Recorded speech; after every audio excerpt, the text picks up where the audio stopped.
todos somos producto de una formación, usamos nomenclatura o quizás, digamos, usamos cierto lenguaje aprendido, ¿no? Y ese lenguaje realmente va a evidenciar qué tanto entendidos somos en la palabra.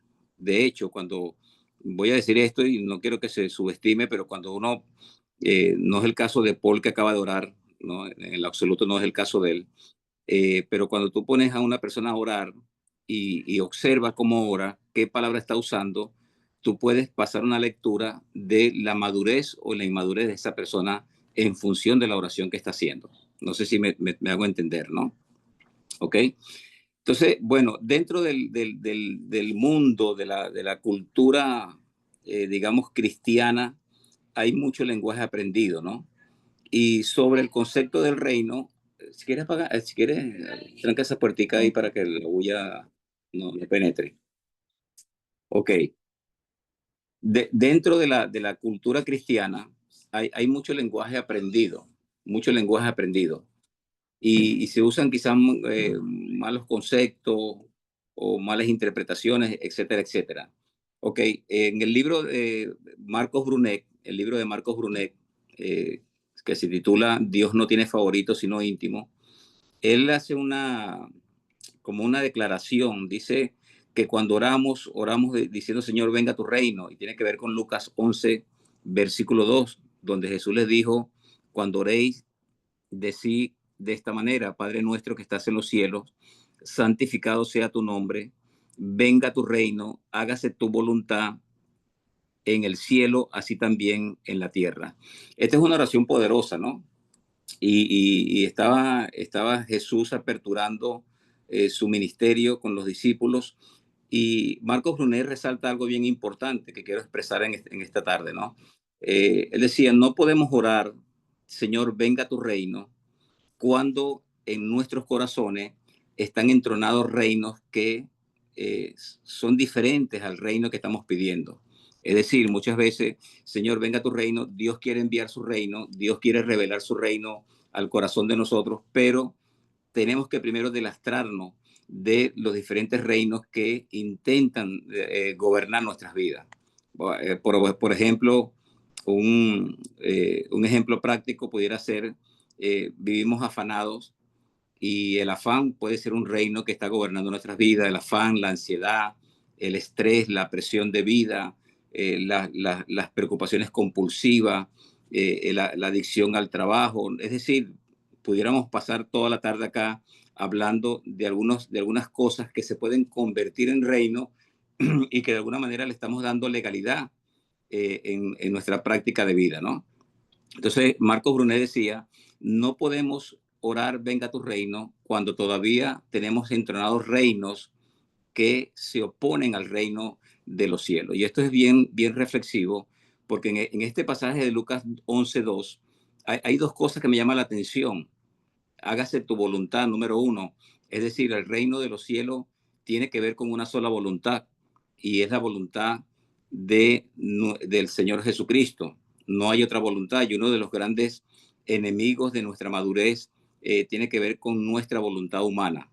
Jesucristo en el Getsemaní, él aprendió a ahogar su voluntad en la voluntad del Padre, cuando expresó esta maravillosa frase, Señor, si es posible, pase de mí esta copa, pero no se haga mi voluntad sino la tuya. Es decir, Jesucristo tuvo la capacidad en el espíritu de poder ahogar su voluntad humana en la voluntad del Padre.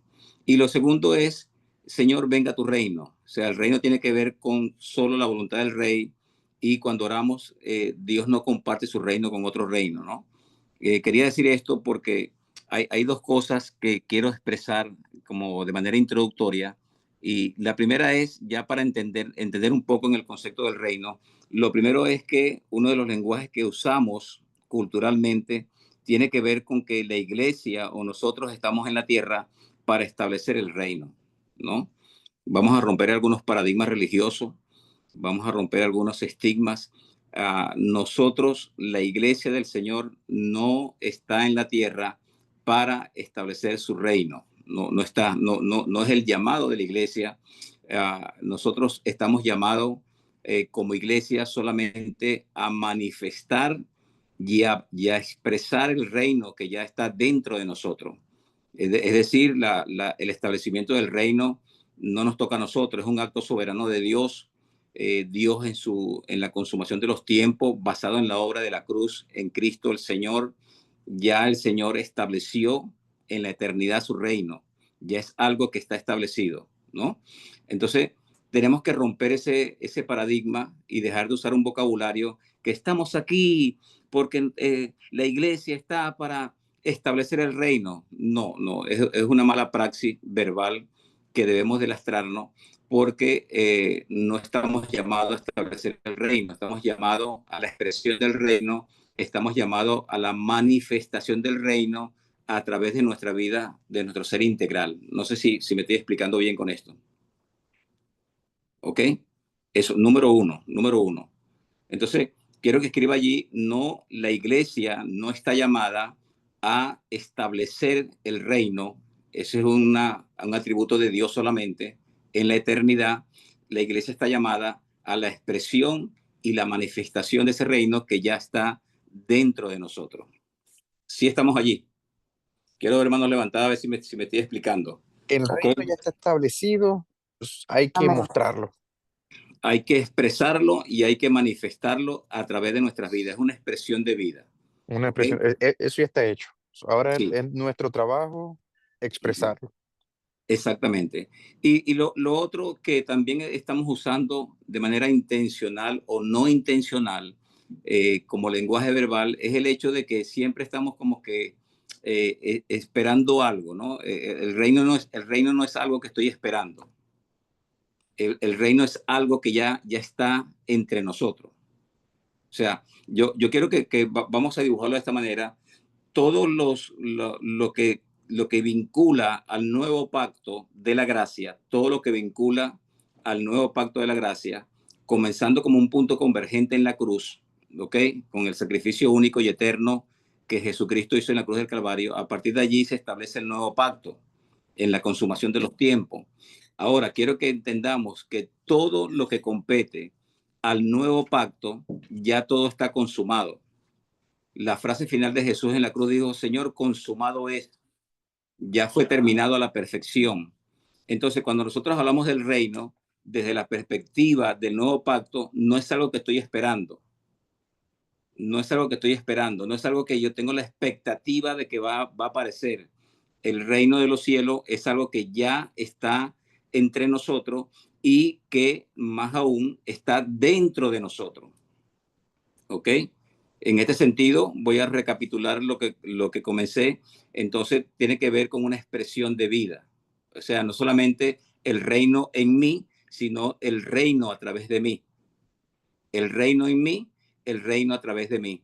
Entonces, mantengamos eso, que todo lo que vincula y todo lo que compete en el marco del nuevo pacto en la gracia ya está consumado. ¿Ok? La gracia, el perdón de los pecados, la redención, todo lo que tenga que ver con las riquezas en gloria en Cristo ya está consumado. ¿Ok, María? Ok, si todo está consumado, entonces para mi lenguaje, ¿cómo me refiero a la segunda venida y a la parte donde Jesús va a hacer todas las cosas nuevas otra vez? O sea, entonces, ¿cómo me refiero a eso si no es la consumación? Buena pregunta, María. Wow, poderoso. Ok, Está poderoso, está poderoso. sí, sí, está poderosa. Hay cosas que no vamos a entender desde la óptica humana. Ok, por ejemplo, el principio de la eternidad no lo podemos entender. Yo no puedo entender cómo yo en este momento, como Paul, en este momento, Esteban, María, Yuri, Roxy, todos estamos sentados en este momento preciso, coyuntural, estamos sentados en los cielos en Cristo. ¿Ok? Y que lo que está aquí abajo, hablando, lo que estamos reunidos aquí en este estudio, es como un proceso subjetivo dentro del marco de la temporalidad. Entonces, lo que trato de decir es que ya la venida de Cristo en la eternidad es un hecho consumado. La predestinación en Cristo, que fuimos escogidos antes de la fundación del mundo, ya fue algo que ya sucedió, ¿ok? Nosotros solamente estamos como que trayendo al ámbito natural todo lo que ya fue consumado. Ya el proyecto de Dios fue consumado completamente, ¿ok? Y lo que trato de expresar hoy es que en nuestra experiencia de vida cristiana diaria, en la cotidianidad de la vida, debemos cambiar nuestro lenguaje, entendiendo que todo lo que compete al nuevo pacto ya fue consumado en la eternidad. Es decir, no hay un tiempo pasado, no hay un tiempo presente humano, no hay un tiempo futuro. Es el presente continuo de Dios en todas las cosas. Ya esta reunión que estamos teniendo fue consumada en los tiempos, ya existe esta reunión, ya Dios la había predeterminado, ya Dios la vio, ¿ok? Es algo que no podemos entender con palabras humanas, pero que así está establecido desde la óptica del nuevo pacto. Ok, perfecto. ¿Ok? Entonces, cuando hablo del lenguaje, nos estamos refiriendo en el marco del proceso que estamos viviendo actualmente como seres humanos, como seres integrales. O sea, yo debo cambiar mi lenguaje porque mi lenguaje tiene que ser un lenguaje de consumación, ¿ok? Y no estoy hablando de cosas hedonistas, ni estoy hablando de una fe autocomplaciente, de una fe digamos, gratificante de mi propio egocentrismo, ¿ok? Que yo voy a decir, bueno, ya el carro está consumado. No, estoy hablando del propósito eterno, ¿ok? Porque una de las cosas que ha dañado a la iglesia es el lenguaje hedonista, el lenguaje que alude a mi necesidad, el lenguaje que alude disfrazado de reino, alude a mi propia necesidad. Entonces yo digo, bueno, ya no tengo la casa, pero ya mi casa está consumada. Pudiera ser una verdad, pero un verbo, digamos, que connota en la mala praxis en la experiencia de la vida cristiana. Entonces, mientras estamos en este cuerpo, mientras estamos en la carne, vamos a tratar de educarnos, a hacer disciplina y a hacer hábito de usar un lenguaje de consumación.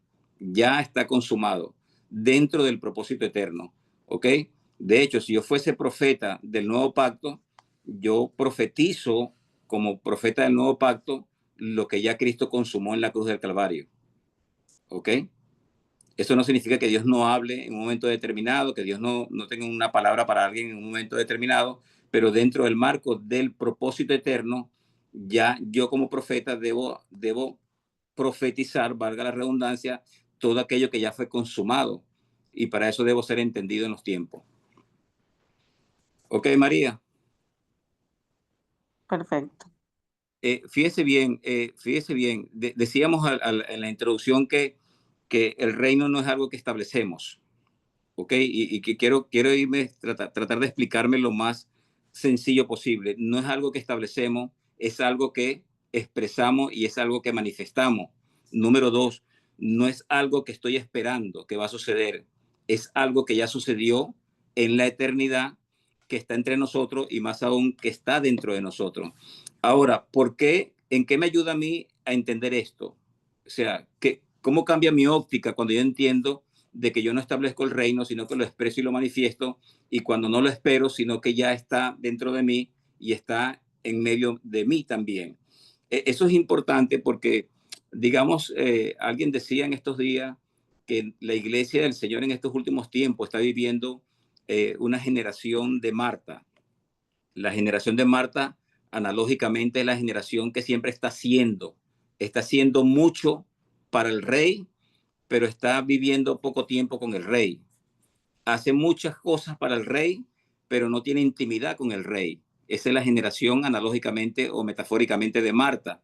Y cuando nosotros hablamos en el marco de este lenguaje de reino, entre comillas, que establecemos el reino, nos estamos enfocando en el hacer, en el hacer.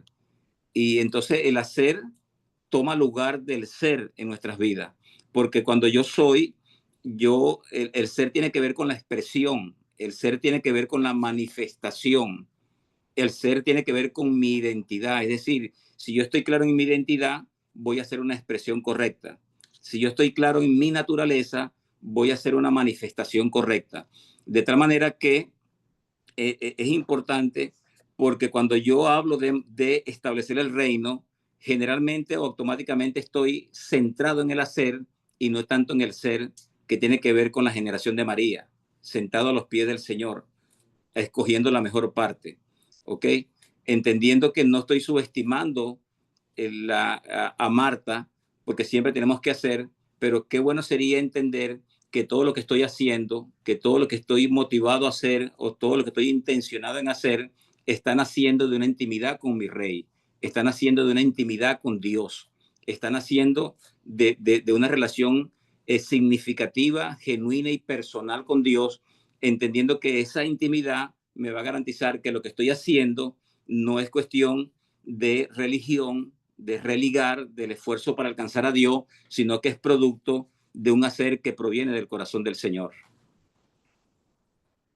Sí, estamos allí, ¿verdad? Amén. Bien. No sé si está muy abstracto o me estoy explicando correctamente bien. No, tío, perfectamente. No estamos entendiendo. Perfectamente. No van a entender el momento, pero el Espíritu Ok. Santo le va a dar. Sí, Entonces, bueno. uno de los textos para hablar de que todo lo que está enmarcado en el nuevo pacto ya fue consumado en la eternidad, tiene que ver con el libro de Colosenses capítulo 1, versículo 13. Colosenses capítulo 1, versículo 13.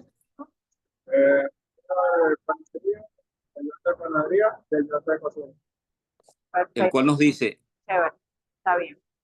Por ahora, el cual nos ha librado de la potestad de las tinieblas y nos ha trasladado tiempo presente al reino de su amado Hijo. Colosenses capítulo 1, versículo 13, el cual nos ha librado tiempo pasado de la potestad de las tinieblas y nos ha trasladado al tiempo presente al reino de su amado Hijo. Colosenses capítulo 1, versículo 13. ¿Ok? Entonces, fíjense bien, lo que vamos a hacer con este tiempo que nos queda es un poquito definir bien lo que es el reino de los cielos en nosotros o aquí en la tierra. Y voy a leer textualmente la definición de reino desde la perspectiva del pensamiento de Dios. ¿Ok? Lo leo textualmente. Desde la perspectiva del nuevo pacto, en la gracia, el reino es el gobierno espiritual de Dios establecido en el corazón de los hijos redimidos en la cruz y se establece en el corazón de los creyentes por medio de la obra redentora de Jesucristo, expresando justicia, paz y gozo en el Espíritu Santo de Dios.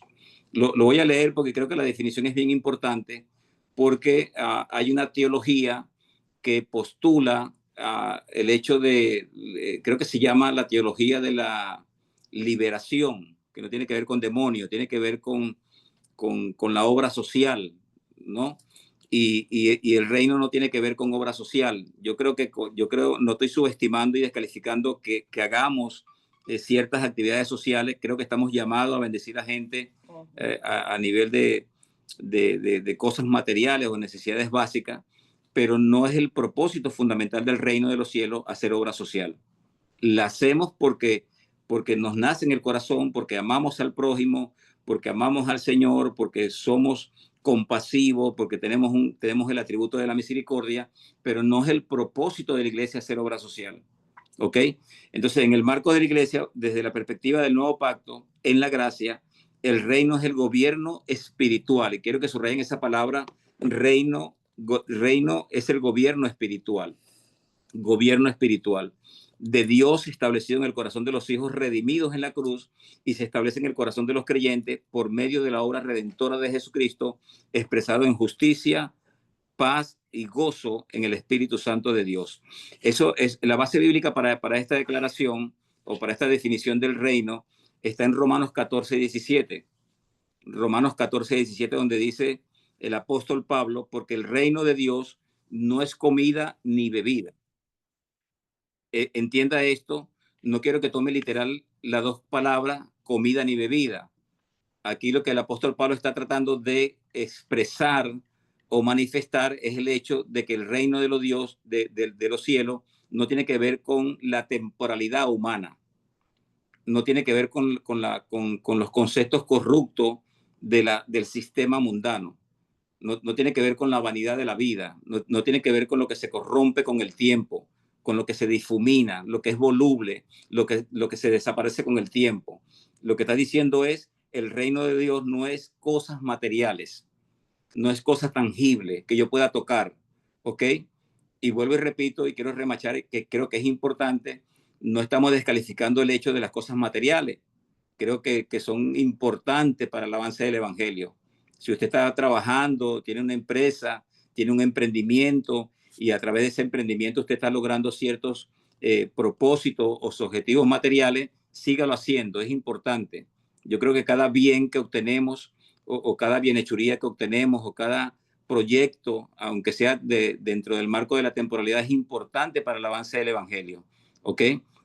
Pero cuando hablamos de reino, en el marco de la perspectiva espiritual, el reino no es comida ni bebida.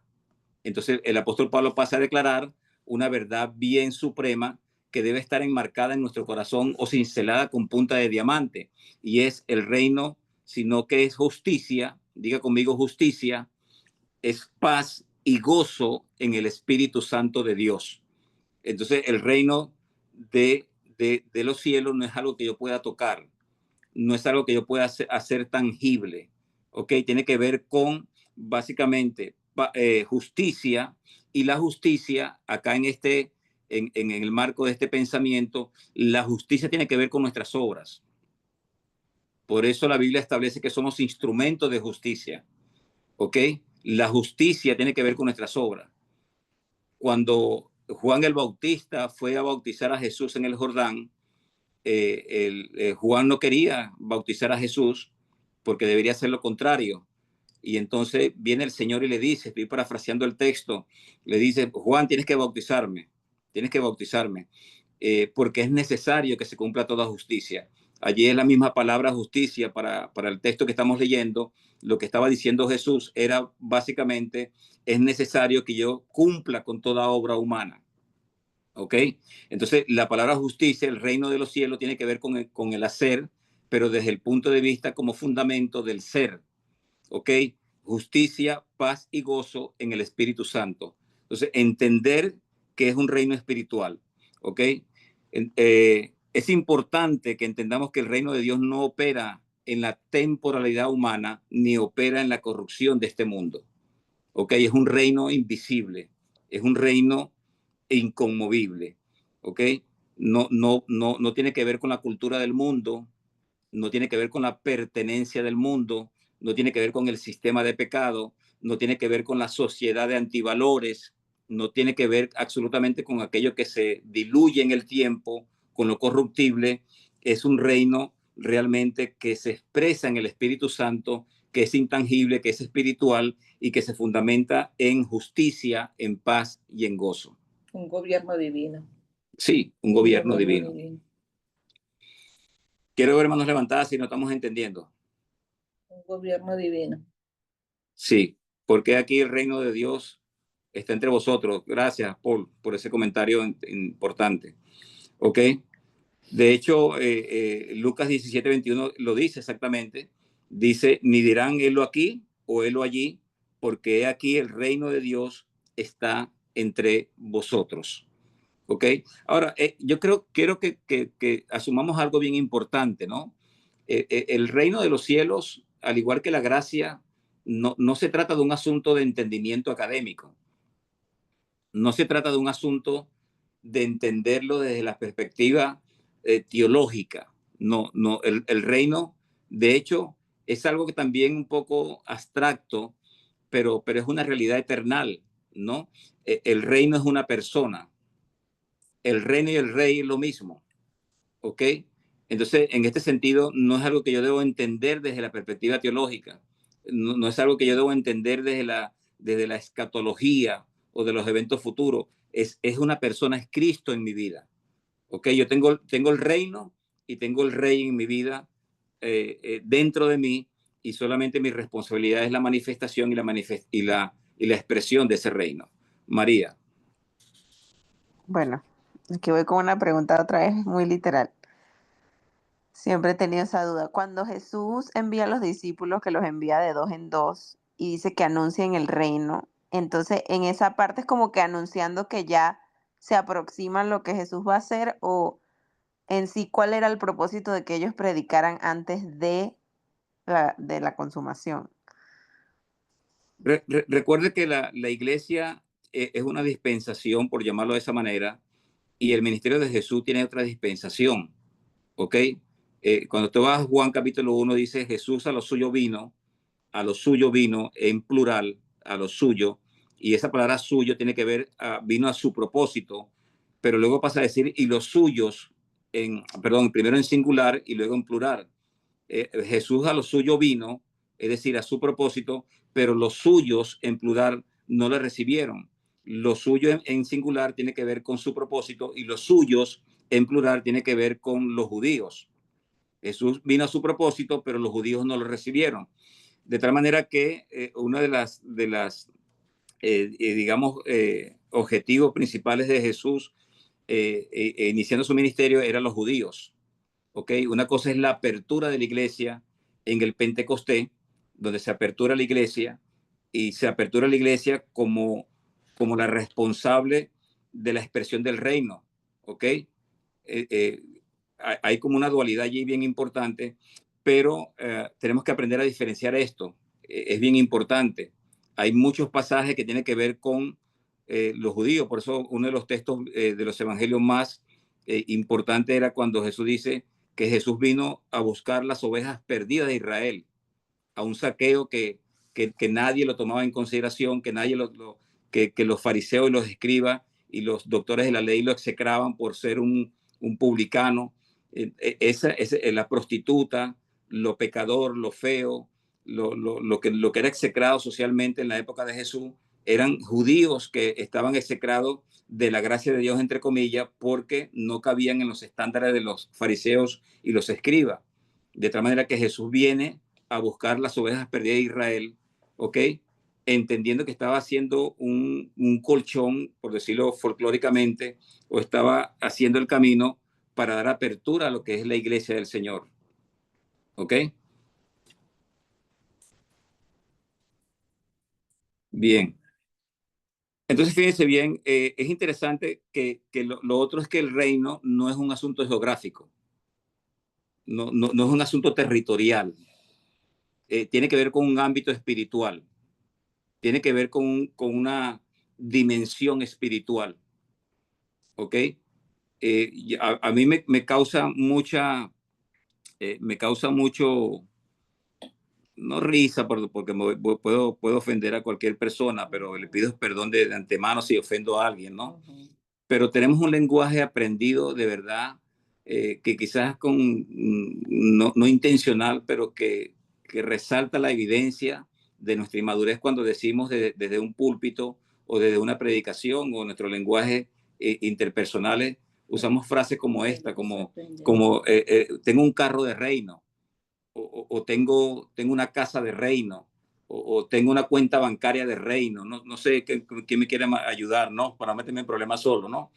Y de hecho, vuelvo y repito, no estoy subestimando el hecho de que nos esforcemos en conseguir cosas materiales, pero yo creo que supeditar los bienes materiales al concepto del reino es rebajar, es degradar el evangelio de nuestro Señor Jesucristo, es rebajar su reino, es rebajar su autoridad, ¿ok? Entonces, fíjense, es interesante todo esto que estoy diciendo porque igualmente el reino, el concepto del reino no se trata de un lugar geográfico, no es un concepto político humano, no tiene que ver con conceptos mentalistas, no tiene que ver con conceptos humanistas, filosóficos, no tiene que ver con lo que hoy se está usando mucho en redes sociales, donde todo el mundo quiere ser entrenador y todo el mundo quiere ser mentor y palabras de empoderamiento o palabras de crecimiento personal, que creo que son herramientas importantes. No, el reino de los cielos no tiene que ver con, digamos, acepciones psicológicas, nada de estas cosas. No tiene que ver con absolutamente nada de este mundo. O sea, no es un lugar geográfico, pero tampoco es un lugar de conceptos políticos, ¿ok? No tiene que ver con la economía de este mundo. El reino de los cielos solamente podemos acceder a través de la fe mediante la gracia.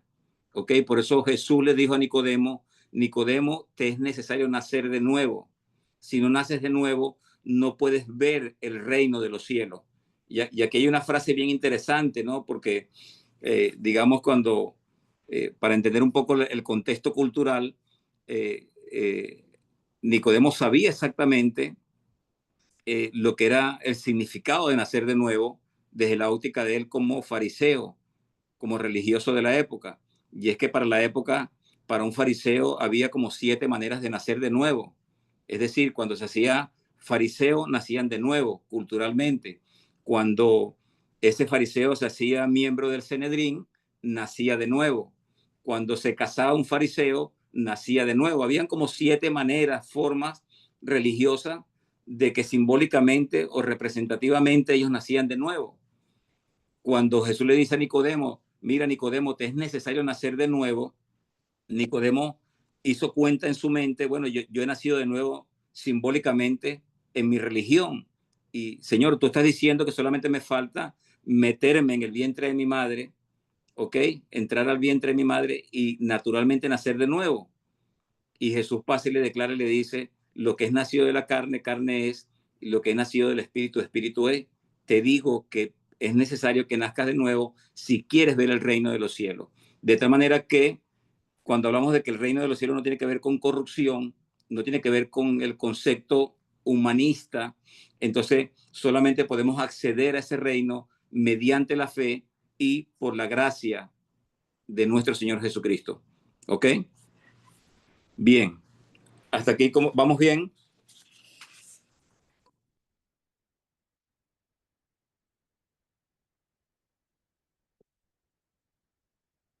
Ok, queremos definir solamente, digamos, la definición y los atributos del reino. Quizás en esta clase no vamos a pasar de allí, ¿ok?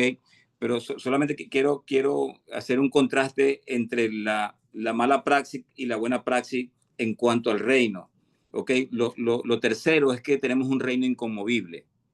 Y a mí me encanta bien este reino inconmovible, porque de hecho el profeta Isaías, que es un texto mesiánico, que hemos leído muchas veces, Isaías 9, no sé si quieren anotarlo, Isaías 9:6 dice, porque un niño nos es nacido, y está hablando el profeta Isaías dentro del marco de una profecía mesiánica. Isaías 9:6 dice, porque un niño nos es nacido, hijo nos es dado, y el principado sobre su hombro, y se llamará su nombre admirable consejero, Dios fuerte, Padre eterno, príncipe de paz, lo dilatado de su imperio, podemos cambiar imperio por reino, lo dilatado de su reino, y la paz no tendrá límite sobre su trono, sobre el trono de David y sobre su reino, disponiéndolo y confirmándolo en juicio y en justicia desde ahora y para siempre. El celo de Jehová de los ejércitos hará esto. ¿Ok?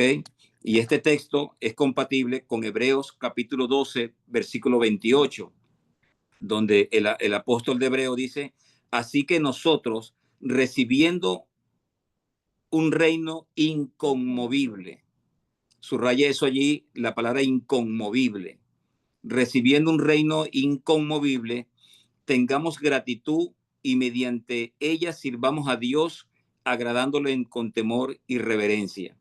¿Ok? La expresión, escuche bien esto, y es bien importante, la expresión a reino inconmovible se refiere a un reino que no puede ser sacudido, se refiere a un reino que no puede ser movido, se refiere a un reino que no puede ser alterado, no puede ser destruido. Al contrario, es firme, estable y permanece para siempre porque no opera en la temporalidad humana, es un reino que opera en el eterno presente de Dios, que es igualmente a la eternidad. De tal manera que no nos debe sorprender, escúcheme, y esto creo que es de suma importancia, a nosotros no nos debe sorprender lo que está pasando en el mundo.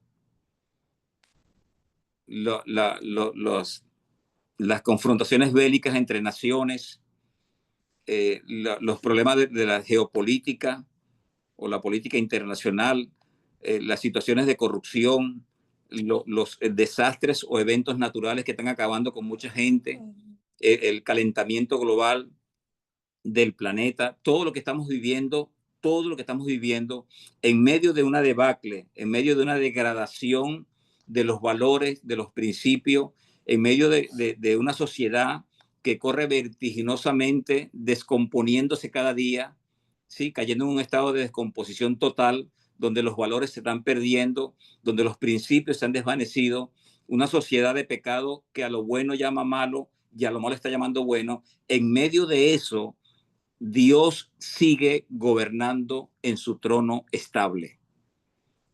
Y Dios sigue gobernando en su trono estable porque no puede ser sacudido, no puede ser movido, no puede ser alterado, no puede ser destruido, es decir, no puede ser diseminado. Es un reino que no se mueve, que permanece firme en el tiempo. Y cuando yo entiendo eso, yo tengo paz. Cuando yo entiendo eso, yo vivo en reposo, porque sé que y entiendo que vivo en un reino que es totalmente inconmovible. ¿Ok? Esto es bien importante. Entonces, la palabra en el griego para reino es basilea. B alta, A-S-I-L-E-I-A, basilea, que significa literalmente dominio real o autoridad real de Dios, y se ejerce en la operatividad de la voluntad soberana de nuestro Dios. Wow, esto a mí me llena mucho el corazón, porque entiendo que en medio de todo el debacle, en medio de toda la degradación que estamos viviendo, en medio de toda la distorsión social que estamos viviendo, yo tengo un Dios, un rey que está en un reino inconmovible, que no se mueve, un Dios que sigue teniendo control de todas las cosas, porque no se mueve en la temporalidad humana, sino que es un reino que vive y se desarrolla y fluye en la eternidad por siempre, inconmovible. ¿Ok? Tío, ¿podrías volver a repetir otra vez el significado de la palabra reino, basileo? Basilea significa dominio real, autoridad real, y un reino que en el concepto de Dios, es un reino que opera en la voluntad soberana de Dios. Wow. ¿Ok? Ahora, ¿cómo cambia eso mi perspectiva? ¿Cómo cambia eso mi óptica de todas las cosas que yo estoy viendo a diario en la naturalidad de la vida, en la condición de la vida? ¿Ok?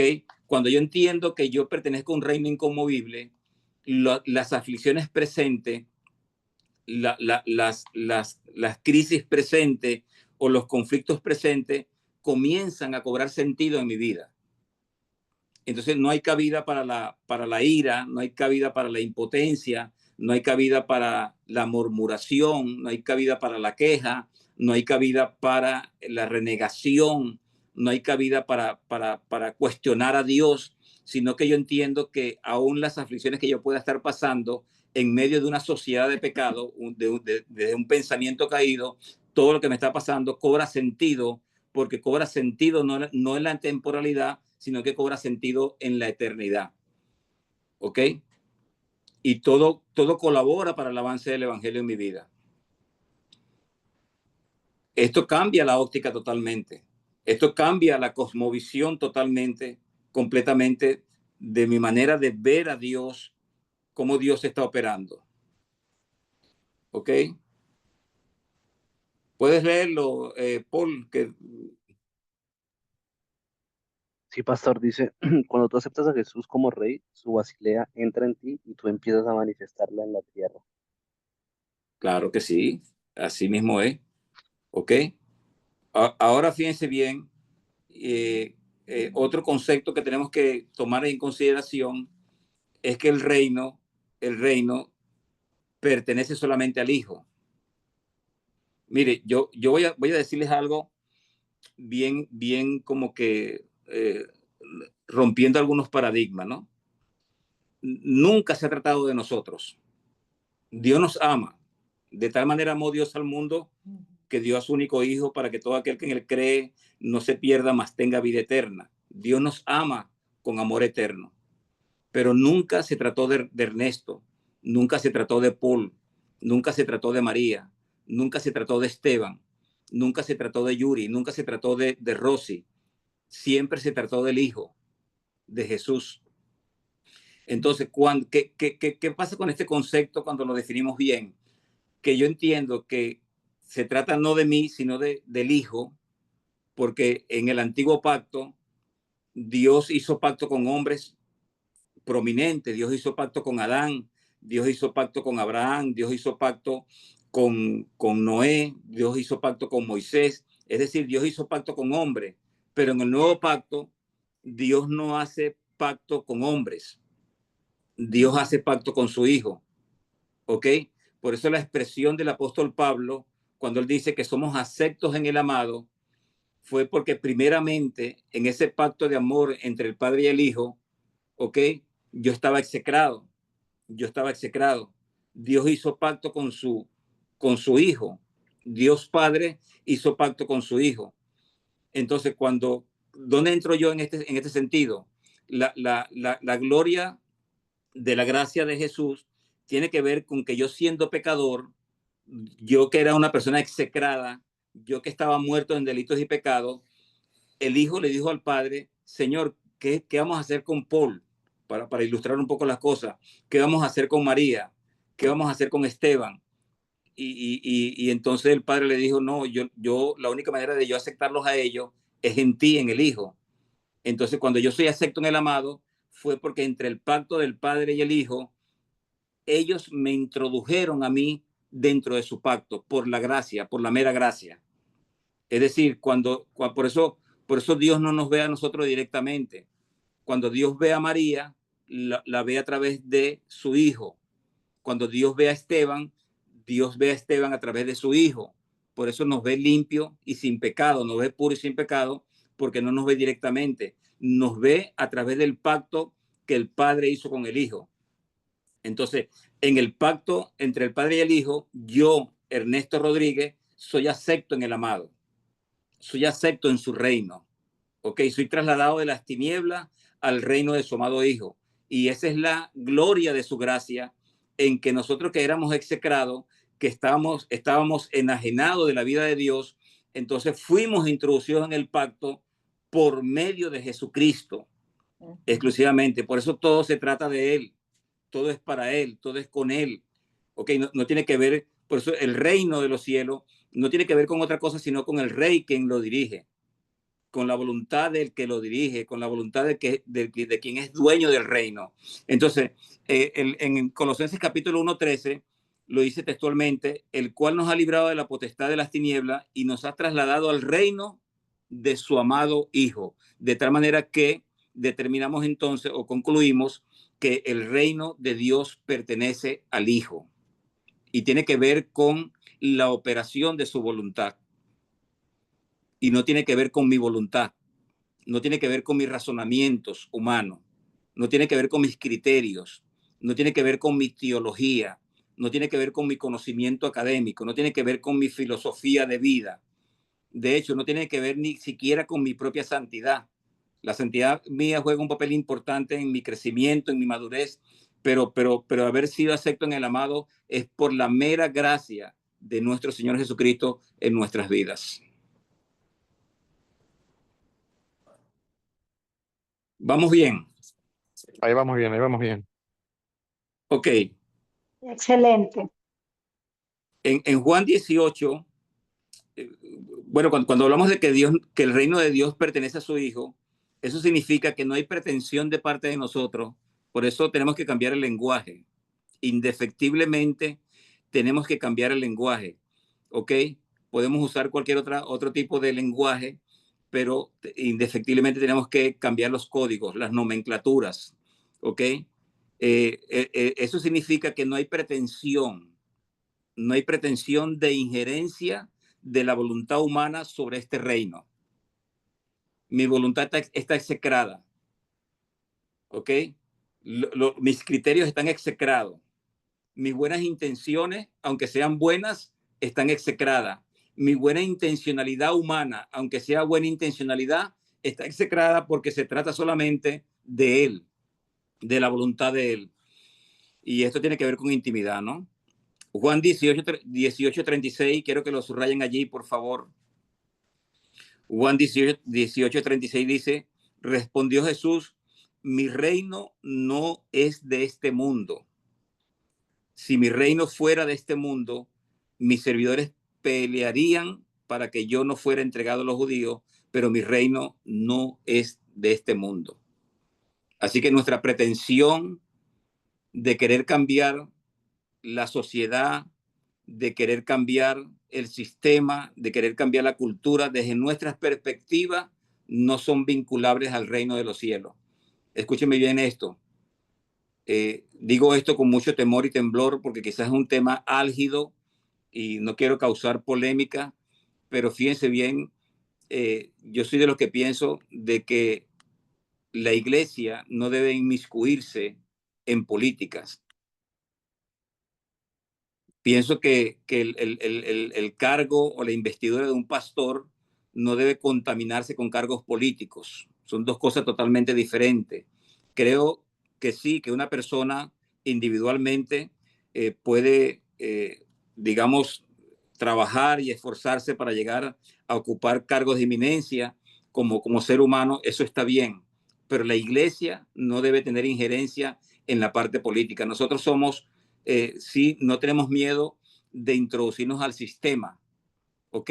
Pero sería bueno que cuando pudiéramos introducirnos al sistema, estemos claros en nuestra identidad, en nuestra naturaleza, en nuestra sustancia de vida y en nuestra esencia espiritual, para no contaminarnos. Entonces, cuando eso es verdad en mi vida, yo puedo penetrar el sistema político o el sistema económico o el sistema de salud o el sistema de la cultura, cualquiera sean las esferas que nos toque penetrar o acceder, pues vamos a hacerlo siendo pro Dios dentro del sistema, no atacando los síntomas. Ese es otro punto importante. Los hijos del reino no atacan los síntomas de la sociedad de pecado, ¿ok? Nosotros somos pro Dios en medio del sistema y expresamos a Dios en medio del sistema. Es decir, no me toca a mí, digamos, atacar los síntomas de la homosexualidad. Me toca expresar el amor de Dios a los homosexuales. No ataco los síntomas de los políticos corruptos. Expreso a Dios en medio de los ambientes de corrupción. No sé si me estoy explicando. ¿Ok? Entonces somos pro Dios en medio del sistema como hijos del reino y somos gente que no atacamos los síntomas. Hemos perdido muchos años, hemos perdido décadas peleando contra los síntomas cuando realmente lo que está sociedad de pecado, esta sociedad convulsionada, lo que necesita son hijos de Dios que manifiesten la vida del reino en cualquier escenario, en cualquier espacio vital y en cualquier ambiente que nos toque llegar. Allí vamos a llegar en el nombre del Señor, no para atacar el sistema de corrupción, sino para expresar la vida de Cristo y para manifestar la gloria del Señor en el lugar donde Él disponga que estemos. ¿Ok? No sé si fue muy duro, pero tenía que decirlo. Entonces, fíjense bien, es interesante todo esto, lo que estamos hablando, porque es vital e importante concebir en mi espíritu que el reino de los cielos no es de este mundo. Los discípulos le preguntaron al Señor, Señor, ¿vas a restaurar el reino de Israel en este tiempo? Y el Señor le dijo, no les toca a ustedes saber los tiempos y las sazones, que están en potestad solamente del Padre. En vez de estarse preocupando de cambiar la sociedad, de cambiar el país, preocúpense de manifestar el reino. Y para manifestar el reino van a recibir poder del Espíritu Santo de Dios. Si ustedes deben preocuparse por algo, no es cambiar a una nación con esfuerzo humano, no cambiar una nación con conceptos políticos, no, o con misiones sociales. Una sociedad se transforma en la medida que el reino de los cielos está ejerciendo gobierno en la vida de un hombre, en la vida de una mujer. Voy a ponerlo así de simple. Si usted en la mañana se levanta y prende los medios de comunicación, por ejemplo, si entrevista a un psicólogo, el psicólogo va a postular que la crisis es psicológica. Si entrevistan a un sociólogo, el sociólogo va a decir que la crisis es sociológica. Si entrevistan a un político, el político va a decir la crisis es política. Si entrevistan a un economista, el economista va a postular que la crisis es económica. ¿Ok? Cada quien va a interpretar desde la plataforma que le toca vivir. Pero usted y yo sabemos, los hijos del reino, los que conseguimos el reino, sabemos que la crisis ni es política, ni es cultural, ni es sociológica, ni es psicológica, ni es económica, ni política. La crisis es una crisis espiritual donde el hombre está separado de Dios, el hombre y la mujer están separados de Dios. Y en la medida que cada hombre y mujer reciben la gracia por medio de la fe en Cristo Jesús, el reino pasa a vivir en la vida de ese hombre y entonces tendremos una mejor sociedad.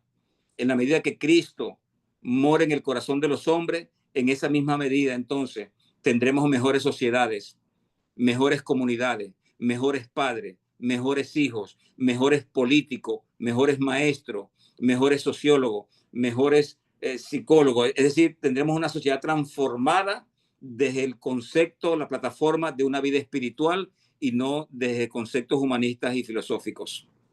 ¿Ok? ¿Estamos allí? Tío, una pregunta.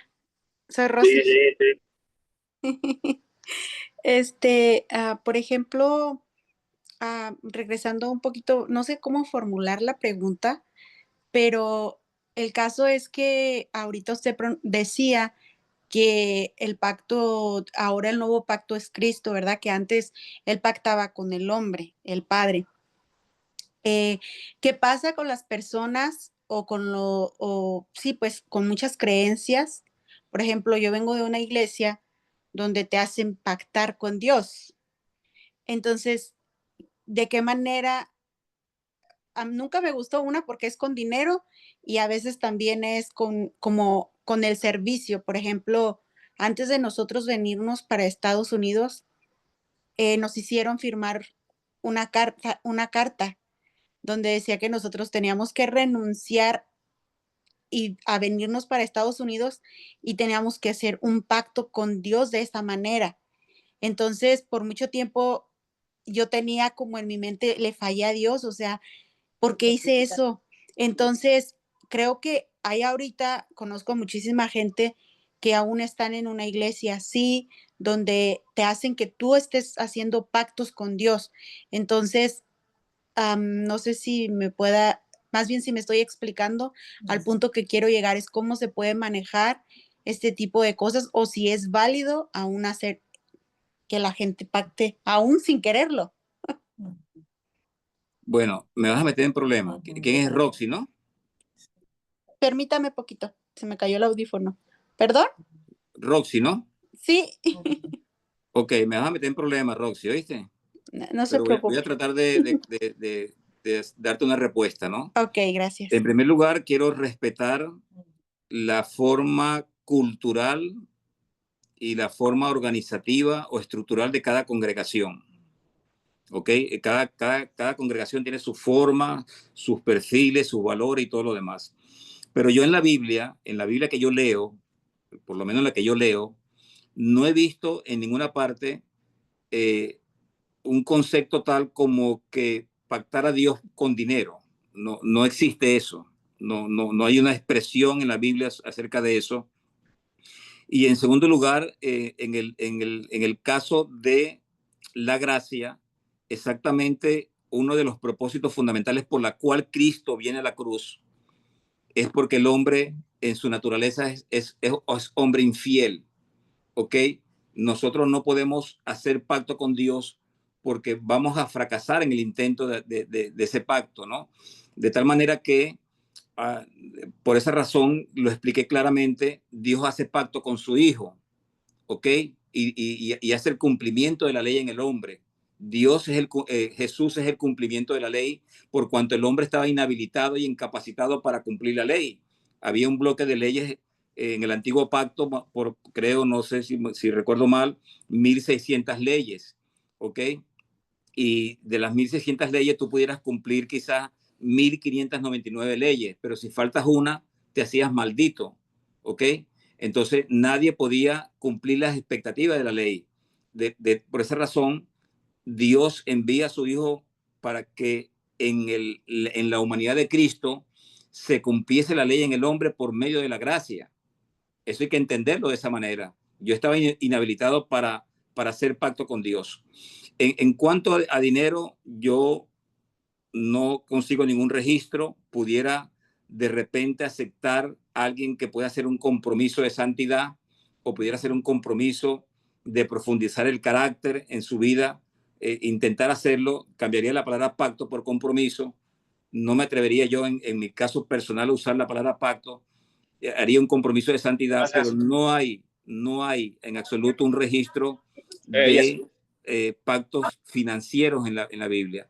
Creo que si tú quieres hacer una donación para el ministerio o quieres hacer una primicia económica para el ministerio o quieres ayudar a una necesidad apremiante dentro del ministerio, es un asunto que tiene que ver con una expresión desde una naturaleza que es Cristo en mí. Es decir, la genética de la generosidad está en mí porque la generosidad es Cristo dentro de mí. ¿Ok? Entonces, fíjate que es tan importante lo que estamos hablando que ni siquiera el diezmo, que todo lo hacemos como el diezmo, yo lo veo como un principio financiero, pero el diezmo desde la óptica del antiguo pacto era una obligación. Es decir, si me dan el 10%, yo abriré las ventanas de los cielos. Pero cuando yo tengo revelación del nuevo pacto, entiendo que la ofrenda del nuevo pacto es mayor que el diezmo. ¿Ok? Porque el diezmo se daba desde una obligación, pero la ofrenda del nuevo pacto se da desde una naturaleza divina que ya yo poseo. De esta manera, la ofrenda del nuevo pacto es 1000 veces mayor que el diezmo que yo puedo dar desde el concepto del antiguo pacto. ¿Ok? Entonces, creo que el ministerio que me estás hablando o los pastores que estás conversando, quizás lo están haciendo de manera no intencional, producto de su formación, pero creo que no es correcto, pues. No es correcto. Creo que sí, algo importante, Roxy, Sí, Dios les revela. para no meterme más allá de hacer un juicio, un señalamiento, Dios puede creo que en revelar. la medida que nosotros, que estamos introduciéndonos un entendimiento del nuevo pacto, ¿ok? Que estamos obteniendo la revelación y que estamos introduciendo los ambientes de iluminación, nuestra ofrenda debe cambiar el concepto. O sea, ya nuestra ofrenda no debe ser la ofrenda traspolada de la Iglesia Católica como limosna, a mutar, a migrar a una ofrenda rebosante, apretada, una ofrenda que realmente sea compatible con la naturaleza que yo poseo internamente en mi espíritu. ¿Ok? Entonces, si yo digo, yo no creo en el diezmo y creo en la ofrenda, que esa ofrenda sea compatible con la naturaleza del nuevo pacto. Es decir, sea mucho mayor que el diezmo que tú das desde la perspectiva del nuevo pacto. Y Dios también les revela para dar también la revelación. No sé si estamos bien, Rosy. Sí, muchas gracias. Ok, Quiero hacer una pregunta con respecto a eso, tío. ok. Porque, bueno, recientemente, según lo que habló la hermana aquí, ¿verdad? Y es cultura de muchos ministerios, de diferentes formas, ¿no? Hay unos que son de una manera, otros son distintos, pero escuché a una pareja recientemente, tuve la oportunidad de asistir, era algo de emprendimiento, pareja muy, ellos son abogados y han alcanzado mucha fama y son exitosos en lo que hacen, son cristianos. De hecho, el hombre americano, totalmente, él decía que cada vez que él iba experimentando crecimiento en su empresa, era porque él a su semilla le ponía un nombre. Una revelación. Él decía que a su semilla, o sea, lo que él sembraba, y experimentaba un rompimiento en cada crecimiento. Lo manifestaba de esa forma como lo estoy diciendo. Y pues decía que él ha podido comprobar cómo Dios ha sido parte del avance de lo que él está haciendo, ¿no? Cómo él ha alcanzado. Estamos hablando de un éxito muy grande, o sea, una empresa muy sólida aquí en Estados Unidos. Entonces, yo diría más que todo, o sea, como que el nuevo pacto lo pone desde la generosidad. pero quizás a nivel cultural, lo que ha sido enseñado, supongo que la iglesia donde él asiste, es la manera como ha sido enseñado. Y no está mal que él haya dado, porque ha aportado al reino muchísimo dinero. Imagínate, estamos hablando de alguien multimillonario. Entonces, desde el concepto del nuevo pacto, entonces estaría mal usado, como que él le pone una semilla, nombra su semilla cada vez que él hace una ofrenda, o que cada vez que él ha experimentado un rompimiento que ha pasado de un nivel a otro ha sido porque ha dado algo que le ha costado mucho. Estoy un poquito igual que Rosy en cuanto al tema de que no es una pregunta, sino un comentario, porque se ve a todos los niveles. La mayoría de la gente, cuando se toca el tema del dar, siempre, casi siempre, la mayoría, el 90%, es en dar menos, no en dar más. En este caso me sorprendió porque es dar más. Si el hombre estamos hablando que gana tanto dinero, pues imagínate las cantidades de dinero que ha podido ofrendar y dar en el reino. Ok, quiero aportar un poco más luz a lo que Liz y Roxy han planteado en la mesa. Toda ofrenda, toda primicia, todo diezmo contiene un espíritu y contiene una medida de fuerza.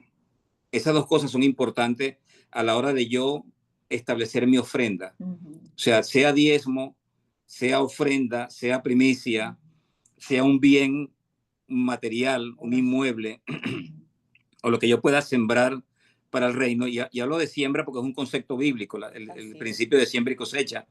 Dios va a determinar la ofrenda no por lo grosor de la ofrenda, sino por la intención del corazón. ¿Ok? Pablo decía, cada quien dé como propuso en su corazón, no con tristeza, ni por dolor, ni por necesidad, porque Dios ama al dador alegre. Es decir, esa expresión dador alegre tiene que ver con una persona que está completamente sana en el alma. ¿Ok? Entonces, yo pienso que Dios estableció leyes universales, que inclusive, voy a romper un paradigma acá, leyes universales que no están solamente dadas para los evangélicos, porque conozco gente que inclusive son gente del mundo, pero han entendido el principio del dar y son principios universales que se van a cumplir, no importa cuál sea el escenario con que se esté haciendo las cosas, ¿no? Entonces, Dios va a medir la ofrenda desde el punto de vista, porque es una medida de fuerza, es una medida de esfuerzo y es una medida, contiene un espíritu. De tal manera que si alguien está diciendo, no voy a diezmar con el único objetivo de dar menos o no dar nada, esa persona está operando en un espíritu incorrecto totalmente y no va a recibir nada. ¿Ok? Por eso decíamos que en el nuevo pacto, lo que yo pueda dar, lo que yo estoy dando en el nuevo pacto, lo estoy dando desde una naturaleza. No puedo divorciar eso. ¿Ok? Mi ofrenda al Señor económicamente, financieramente, debe evidenciar desde qué naturaleza yo estoy operando. ¿Estoy operando desde la naturaleza del reino o estoy operando desde la ambición personal o de mi propio egocentrismo? ¿Ok? Y eso tengo yo que, no puedo señalar a nadie en absoluto, ¿ok? Pero generalmente Liz tenía razón, la mayoría de la gente que por redes sociales, por Instagram, por Facebook y todas las secciones de redes sociales están atacando la ofrenda cristiana, más del 90% de toda esa gente no está dando nada para el reino a nivel financiero. Sencillamente están usando las redes sociales como un mecanismo de defensa para tratar de defender algo que su carencia de vida espiritual no lo están haciendo en realidad en su vida personal, ¿no? Entonces, yo creo que cuando vuelvo y repito, cuando caemos en un entendimiento claro, cuando yo entro en un ambiente de luz que tiene que ver con la generosidad, ya no tengo excusa. Ya mi ofrenda debe ser una ofrenda remecida, una ofrenda, inclusive voy un poco más allá, lo que doy no lo estoy dando desde la óptica de mi necesidad esperando algo a cambio, aunque Dios no se va a quedar nunca con nada, porque es un principio establecido. Dios va a hacerlo, Dios va a revertir eso en bendición a nuestras vidas, ¿ok? Pero es interesante que yo haga un stock a mi vida, haga una retrospección y me pregunte a mí mismo desde qué naturaleza yo estoy dando. ¿Ok? Si soy gente del nuevo pacto, mi ofrenda debe reflejar la naturaleza del nuevo pacto. Yo quiero comentar algo, porque yo también estaba meditando un poco en eso, no específicamente la ofrenda, sino como también esos actos de fe que la gente dice como que, bueno, yo voy a tener fe de este carro, de esta casa o whatever. Y creo que es como que agarran una revelación que a lo mejor lo que decía Liz es muy personal para esa persona, que a lo mejor si el Espíritu Santo le puso da esto, da aquello, da ahora más, o despójate de esto, porque es una revelación personal de su Espíritu Santo, pero luego del Espíritu Santo, pero luego quieren enseñarlo como que es una estrategia. Y ahí es donde yo pienso que se pierde, o sea, al final puede que esté basada en un principio del mundo que en general va a funcionar, pero pierde el espíritu correcto. Entonces, cuando se empieza a enseñar doctrinas de fe o de ofrenda desde esa plataforma, entonces estás como eliminando la inspiración, porque la gente dice, bueno, pero yo también quiero ser bendecido, entonces yo me voy a unir a eso para ser bendecido. Entonces, quitas la parte de la manifestación de Cristo y solo dejas la parte de la estrategia, cuando muy bien pudo haber sido algo que el Espíritu Santo le puso a esa persona para hacer válido, pero no era como para estrategia Sí. de crecimiento. Antes de pasar a Esteban, Vamos a recoger. antes de pasar a Esteban, Pásame, yo quiero decir algo bien puntual, bien puntual. pásame eso. Todas mis enseñanzas, toda la enseñanza que yo puedo dar desde mi responsabilidad como pastor, tiene que ver con obtener un entendimiento claro de la gracia y el nuevo pacto. Más nada, hasta allí llego yo. ¿Ok? Ahora, fíjense bien, y es importante, ninguna experiencia personal es un fundamento para una doctrina. Ninguno. De hecho, la experiencia del señor este que Lee está diciendo es la experiencia de él. Es su experiencia, es su relación con Dios, es lo que Dios le reveló a él, ¿ok? Y él quizás ha llegado a un estatus de economía, de finanzas bien alto, sí, porque ha tenido una experiencia personal con Dios, ¿ok? Ahora, hay principios absolutos que no pueden ser negociables. De tal manera que lo que yo estoy tratando de decirle que tenemos un buen entendimiento, y eso no quiere decir que Dios te pueda revelar a ti hacer un compromiso con algo financiero, o que Dios te hable en un momento coyuntural, histórico, estratégico para tu vida. Eso puede suceder, ¿ok? Pero quiero que sepa que es tu experiencia, es mi experiencia con Dios, ¿ok? Entonces, no tiene un fundamento para yo hacer una doctrina sólida, absoluta, para decir ahora las cosas van a cambiar. ¿Estaría yo negociando el entendimiento del nuevo pacto, o estaría yo negociando los principios que establece Dios en su palabra? Por ejemplo, yo quisiera, lo digo con mucha responsabilidad, no existe en la Biblia, no existe pacto financiero, ¿ok? Si alguien quiere hacer un compromiso financiero, lo va a hacer en el nombre del Señor como una experiencia personal, y Dios le va a revertir, Dios le va a bendecir, Dios le va a duplicar X, lo que Dios quiera hacer con esa persona. ¿Me explico? Pero lo que quiero decir es que ya el sacrificio de Cristo ya fue suficiente, ya fue consumado, ya fue completado en su totalidad. De tal manera que mi expresión de vida es lo que va a evidenciar mi conocimiento. Si yo digo estoy en el nuevo pacto y no estoy dando para la obra del Señor, si estoy en el nuevo pacto, pero mi ofrenda es una limosna, estoy en el nuevo pacto, pero mi ofrenda es una ofrenda miserable, yo estoy en el nuevo pacto de lenguaje aprendido, pero no estoy en naturaleza en el nuevo pacto. ¿Ok? Eso tenemos que entenderlo. ¿Ok? Y entonces aprender a dividir mi experiencia personal y lo que realmente significa la gracia, o lo que significa el nuevo pacto en mi vida, basado en la palabra de Dios.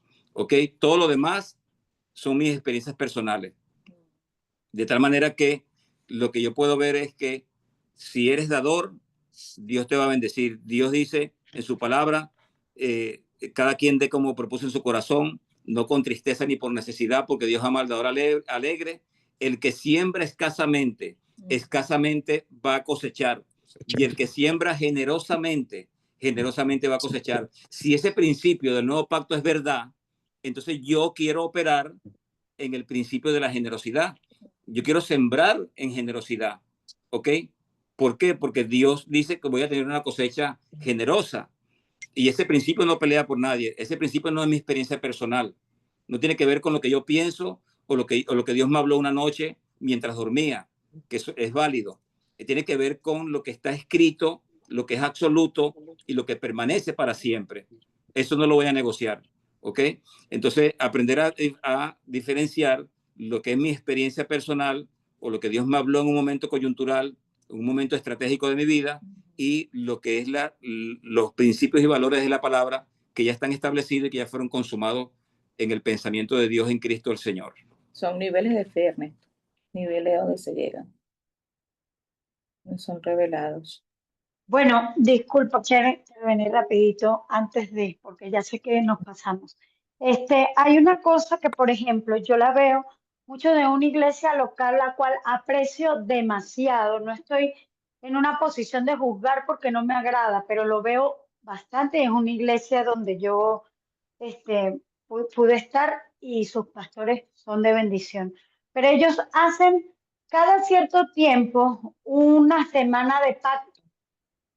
Y entonces yo siento que cada vez que se habla del pacto, siempre a veces tendemos a ir al punto de dinero, pero ellos hacen pacto de sanidad, pacto por la familia, pacto por la finanza, pacto. Entonces, la verdad es que en cada mover que ocurre en esa iglesia, de acuerdo a las sanidades, de acuerdo al mover financiero, de acuerdo, siempre hay alguien testificando de acuerdo a lo que aconteció durante esa semana. Entonces, la verdad es que uno debe ser muy sabio porque hay medidas de fe donde cada quien va a actuar de acuerdo a lo que el Señor ha movido en su corazón y de acuerdo a su necesidad, porque en el dinero no es por necesidad, así como lo estamos hablando y estamos sumamente claros y en la misma página. Pero si hay una enfermedad, hay una necesidad de sanidad. O sea, lo que me confunde a mí es justamente el tema del pacto, porque si el pacto es puesto por Cristo, consumado fue el pacto, soy salva, soy perdonada, soy sana, soy restaurada, todo lo demás, ¿por qué se mantiene activo el tema de un pacto, una semana de pacto de sanidad, una semana? Eso es algo que me confunde, pero yo decir, eso no sirve o no funciona, estaría yo también metiéndome en un problema porque he visto, he escuchado lo que también sucede en esa congregación. Bueno, yo quizá para ya ir terminando esto, porque es un tema que podemos tocar más ampliamente, yo voy a decir Tío, algo el desde mi reino lo corazón. explicaste demasiado bien, tío, el reino lo explicaste demasiado bien. Voy a decir algo desde mi corazón y pido perdón si aludo o refuto no intencionadamente a alguien acá en este grupo, pero bueno, yo quiero decirles algo, realmente. Hemos venido hablando del nuevo pacto, del concepto de la consumación en la cruz. Él se llevó mi enfermedad, se llevó mi dolor, por su llaga yo fui sanado, en su pobreza fui enriquecido, tengo la gracia, el perdón de pecado, la remisión, todas las riquezas en gloria están dentro de mí, ya, yo soy copartícipe de eso en Cristo Jesús. ¿Ok? Cuando yo estoy enfermo y hago un pacto en dinero por mi sanidad, Dios me va a respaldar porque Dios, en su gran misericordia, Dios va a trabajar con mi nivel de entendimiento. Dios lo va a hacer, ¿ok? Pero en el corazón de Dios está el hecho de que ese dinero que tú estás usando como pacto por tu sanidad, lo inviertas en el reino desde un corazón genuino, o lo inviertas en el reino desde una naturaleza divina, como aporte de generosidad. ¿Me explico? Y no que vayas a hacer un pacto económico basado en mi propia necesidad, ¿ok? No estoy criticando eso porque no me toca a mí, porque no he tenido esa experiencia ni he pasado por ese quebranto y ese dolor. Pero creo que hacer un pacto económico por mi sanidad degrada el valor del sacrificio único y eterno que Jesucristo hizo en la cruz del Calvario. Yo le estoy diciendo a Dios que su sacrificio no fue suficiente para mí. ¿Ok? Otro ejemplo más concreto. Cuando yo hago un pacto económico para que Dios transforme mi carácter, yo me estoy delastrando de mi responsabilidad de entender que la formación de mi carácter tiene que ver con mi madurez diaria, con mi esfuerzo, con mi disciplina, con mis hábitos, con mi santidad vivencial, con mi despojo del viejo hombre todos los días. Pero qué bonito sería que yo tenga un mal temperamento y vaya a un culto un domingo en la noche y pacte $100 para que mi temperamento sea cambiado. O sea, oye, yo de verdad que ojalá fuese así, pues. Ojalá fuese así. Entonces todos los mala gente tuviéramos cambiado con un pacto de $100. Y perdóneme si soy irónico. Perdóneme si soy irónico. Lo que estoy diciendo es que muchas veces los ministerios, las iglesias, los hermanos con fe genuina, con fe sincera, operan desde esa, digamos, estructura de ignorancia. Dios, en su misericordia, Dios responde, Dios respalda su gloria, Dios respalda su presencia por amor a Él, usando nuestro nivel de entendimiento. Bueno, vuelvo y repito, ya cuando entramos en un nivel de conocimiento, en un nivel de entendimiento, no tenemos excusa. Y yo le puedo preguntar a todos los que estamos acá reunidos, a todos, porque ustedes me ven acá, yo diezmo, yo envío mis diezmos a Venezuela, envío mi ofrenda a Venezuela, ¿me explico? Y a veces envío más de lo que gano. Y aquí están ahí de testigos que a veces no tenemos dinero y enviamos lo poquito que nos conseguimos aquí en Florida, lo enviamos a Venezuela, porque creo en la generosidad, creo en la activación de la generosidad. La pregunta que yo le puedo hacer a todos los del grupo es, hablando de finanzas, ¿cómo están tus ofrendas? ¿Cómo están tus ofrendas? No, sácame el diezmo. ¿Cómo está tu ofrenda del nuevo pacto? ¿Cómo está la intención de tu corazón? ¿Cuál es la proposición de tu corazón? ¿Me explico? Entonces, yo creo que esa pregunta debe ser más confrontativa a nosotros, a mí, a Ernesto Rodríguez. Yo debo examinarme a mí mismo si en verdad yo estoy operando desde la revelación del nuevo pacto o sencillamente tengo un lenguaje aprendido. Eso es bien importante. Entonces, Dios va a seguir manifestándose, Dios lo va a hacer. Si usted, en su poco entendimiento, usted quiere hacer un pacto de económico porque para que Dios le pase el examen de su hijo en la universidad, hágalo. Dios lo va a hacer. Lo que te estoy dando es un ámbito de entendimiento para que tu ofrenda sea mayor. Sí, pero yo quiero opinar algo. Sí, la tía ahí quiere opinar algo. Ok. Bueno, sí. Esto de parte de la finanza, ¿no? Estos son niveles de fe. Realmente son niveles de fe donde son ámbitos, vamos a hablarlo así, son ámbitos de gobierno donde Dios te va a llevar. Son niveles de fe. ¿Ok? No es que yo voy a dar para esperar algo de Dios, sino es que lo que la naturaleza a nosotros es dar. ¿Ok? Y somos bendecidos. Incluso hombres que no son de Dios, vamos a hablarlo así, que no son cristianos, ellos han dado y han sido prosperados, solamente por dar. ¿Ok? Y puedo hablar de mi hermano. Mi hermano es católico. Él no se congrega y realmente él toda la semana, él tiene la iglesia al frente de su casa, una iglesia católica, y toda la semana, por regla, él manda a llamar al cura y le da, ¿cómo que le dice? Se le dice, no sé. Se le dice ¿cómo que le dicen? La limosna. La limosna. Yo me quedé sorprendida cuando lo fui a visitar y yo le digo, mira, ¿y por qué tú mandas a llamar al padre? No, para entregar la limosna. Y él no tiene revelación de la palabra, él no tiene revelación del dar ni nada de eso a través de, como uno, pues, en la parte cristiana. Y él lo da desde que comenzó a trabajar, desde niño, como de 15 años, 16 años. Y mi hermano es un hombre próspero, te lo puedo decir. Económicamente, a mi hermano no le falta nada. ¿Ok? Entonces, es la condición, el por qué lo da. Dios trata con el corazón del hombre. Y esos son niveles de fe. Estos son niveles de fe, donde Dios va a llevar a cada uno de manera, vamos a hablar de manera individual. Es verdad, estamos en un nuevo pacto, es verdad, ya Dios lo hizo, no vamos a pactar por nuestra sanidad, pero ya parte de nuestra vida de esa parte dadivosa, que somos dadores y dadores alegres, Dios hay recompensa. Yo creo que Dios recompensa a sus hijos, yo creo que Dios bendice a sus hijos de una manera extraordinaria, ¿ok? En todos los ámbitos, pero son niveles de fe, estos son niveles de fe.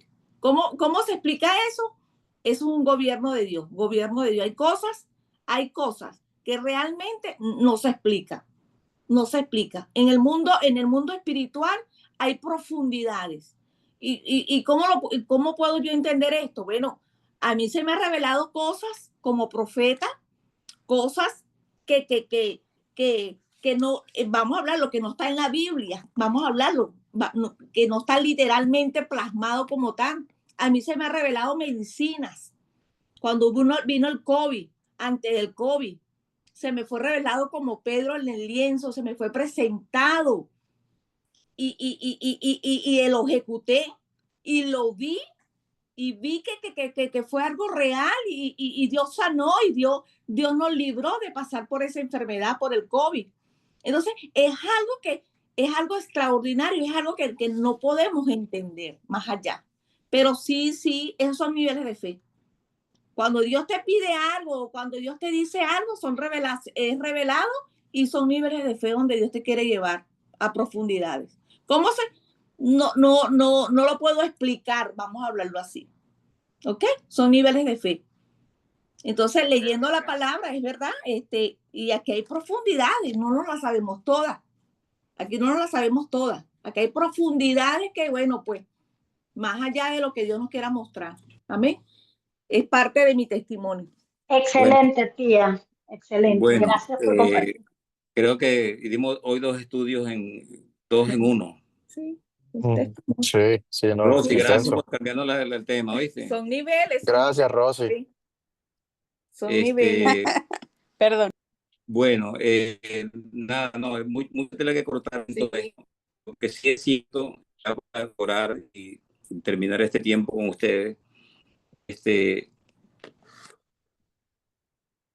todo va a ser determinado por tu nivel de entendimiento. Exacto. O sea, todo va a ser determinado por tu nivel de entendimiento. ¿Ok? De tal manera que ten las experiencias que tengas que tener, que el Espíritu Santo te pueda hablar, todas las cosas que Dios te pueda revelar están muy bien, pero Dios nos manda a tener un nivel de entendimiento en su palabra. Amén. Así es. Y con relación al tiempo de la gracia, al nuevo pacto, eso va a determinar toda nuestra praxis de vida, ¿ok? Amén. Toda nuestra praxis de vida. De tal manera que, bueno, nada, no tenemos excusa. En la medida que profundicemos en esto, vamos entendiendo verdades eternas y esas verdades eternas tienen que generar una causa y un efecto en nuestras vidas. Sí. Si no están generando una causa y un efecto en nuestras vidas, lamentablemente no estamos operando en su naturaleza, ¿ok? Bueno, nada, creo que hasta aquí llegamos. Ven a decirle, te dije que la amo. María, para verte. No, ya está ahí. María, prende la cámara. Hija de mi alma, de mi vida entera. Wow. Este es Pau. Esteban, te amo. Ay, Paul, también te amo, Iraya, Dios mío, te amo, tío. Hola, Paul. tenemos a Yuri. Hola, Yuri. Hola, Rosa. Tenemos a Roxy. Rosy. Oye, Jorma, toda mi Yordeli. familia de Miami, Dios bendiga. Qué Están rico cuando se crece la recibiendo familia. banquete, ¿no? Están recibiendo un banquete, ¿no? Oye, el tío le han dado Ay, con el Jorma. tubo, Hola, pero tío, ahí Jorma. sigue. Tío, no nos dejes, por favor. Ahí está Yordeli Aquí también. lo tenemos represado. Hola, Mari. Esta Yordeli. Bye, bye. Este no es Rosy, este es otra persona. Ahí está, ¿quién? Yordelis. Rey, ¿dónde es esto? Ahí está. Porque siento que me tumba, bueno. Bienvenida, Sí. bienvenida. Dios, bueno. Bueno, nada, esperemos que con esta intervención de Roxy, ¿Y esto? nuestras ofrendas del Allá, nuevo pacto ¿dónde? sean rebosadas a partir de ahora. ¿Okay? Amén, aleluya, hermano. Repite conmigo, diga conmigo, espíritu de pobreza, sal. escuchen. Espíritu de Sí. pobreza, sal. Escucha lo que le voy a decir, escucha lo que le voy a decir. Lo de repente de Dios existe, lo de repente de Dios. Y sí se ha manifestado espíritu de pobreza, de escasez, y todo eso tenemos que echarlo fuera. Amén. Todo eso lo echamos afuera en el nombre de Jesús. Pero Amén, sí tía. viene un de repente de Dios de una manera maravillosa para sus hijos y debemos de creerlo. Amén, amén, amén. Esos son niveles de fe. Bueno, voy a orar entonces. Voy a orar. Liz. Ay, Dios mío, no sé qué voy a hacer con este grupo, ¿vale? Bueno, de todo. Hay hambre y sed de justicia. Hay hambre y sed de justicia. Amén. Dios Eso es lo que iba mío, a decir, Liz. Señor. Así es. Bueno, Gracias, oramos en el Señor. nombre del Señor. Señor Jesús, te damos gracias. Gracias por la vida de Paul, gracias por la vida de Esteban, gracias por la vida de María, la vida de Jorman, la vida de Yordelis, la vida de Yuri, de Roxy, la vida de Liz. No sé si hay otra persona más conectada por allí, Señor amado.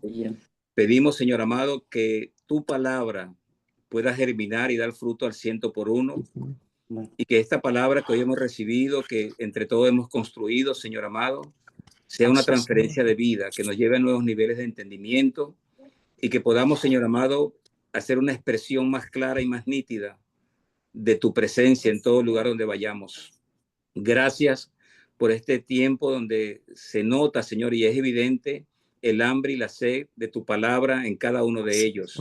Así que santificamos este tiempo, Señor, y permite que esta palabra no sea una palabra final, sino que luego en sus casas cada uno podamos reevaluar, retroalimentarnos con tu palabra de hoy y podamos sumar quizás un nivel más de entendimiento, Señor amado, a través del Espíritu Santo de Dios. Gracias por este tiempo.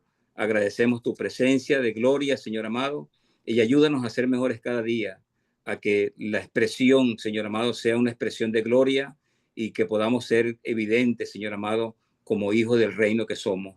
Gracias en el nombre de Jesús. Recibe la gloria a ti, al único Dios verdadero, Jesús, nuestro amado Señor. Muchísimas gracias. Amén y amén. Gracias. Jorman, Amén, amén. nos vemos.